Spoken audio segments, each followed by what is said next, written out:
The fluorescent lights above me blurred as the morphine dulled the pain. My ribs were cracked, my leg shattered. I needed surgery, and fast. The nurse's voice was tight when she said, "We need a guardian's consent." I called my parents. My mother didn't answer. My father texted back, "Can't this wait? We're busy." Busy, while their child lay on a gurney, bleeding? The phone slipped from my hand, but I didn't cry. Not then. Instead, I asked the nurse to dial my grandfather. Within an hour, he was there. His signature saved me. His presence held me. And in that moment, lying broken under hospital lights, I realized something with perfect clarity. My parents had forfeited the right to call themselves mine. My parents never hid what I was to them, a burden. They raised me with minimal effort, quick to point out my flaws, slow to acknowledge my worth. But I carried hope like a fool, thinking if I achieved enough, worked hard enough, they would notice. Straight A's, scholarships, late nights grinding while they poured drinks at dinner parties.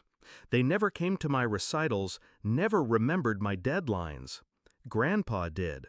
He was the one who showed up, clapping too loudly in the back rows, his smile wide and unashamed. I mistook my parents' coldness as distance. It wasn't distance, it was choice. The accident made it undeniable. A crash, screeching tires. My car crumpled against the guardrail. I thought, surely now they would come. Surely near death was enough to shake them. But their text told me everything. Busy. They didn't even ask if I would live. It wasn't neglect anymore. It was betrayal. And as I healed in that hospital bed, their absence was louder than any apology could ever be. When I was discharged, Grandpa drove me home. His hands, worn and veined, gripped the wheel. He didn't say much, just glanced at me with that quiet wisdom he carried. I didn't tell him my plan yet, but I had one. Loyalty deserves reward. Betrayal deserves consequence. And I had leverage. Because the family trust, the land, the assets, the house they flaunted but never earned, was still in Grandpa's name. They assumed it would pass to them automatically. They assumed wrong. The first week after the hospital, I stayed silent. Let my parents think nothing had changed. Let them stay smug, planning their next trip, their next party. Meanwhile, I visited Grandpa. I told him the truth, not with tears, but with facts. The text, the silence, the absence when my life hung by a thread. He listened, his jaw tight, his hands folded. Then he asked one question.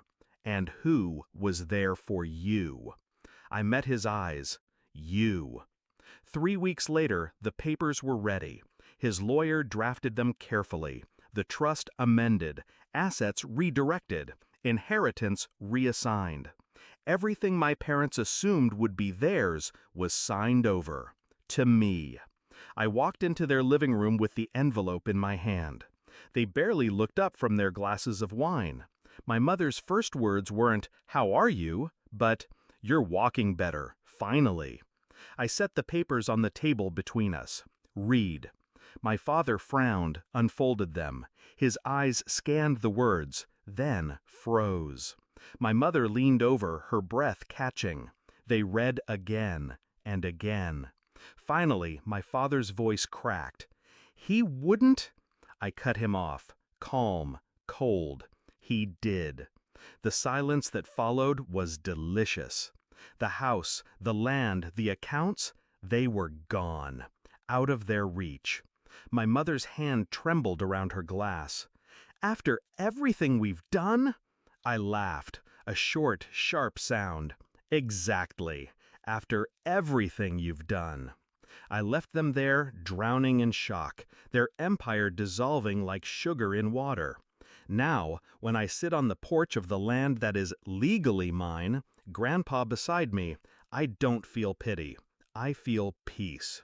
My parents once texted me that my life could wait. Now, they'll spend the rest of theirs waiting for wealth, comfort, and legacy that will never come.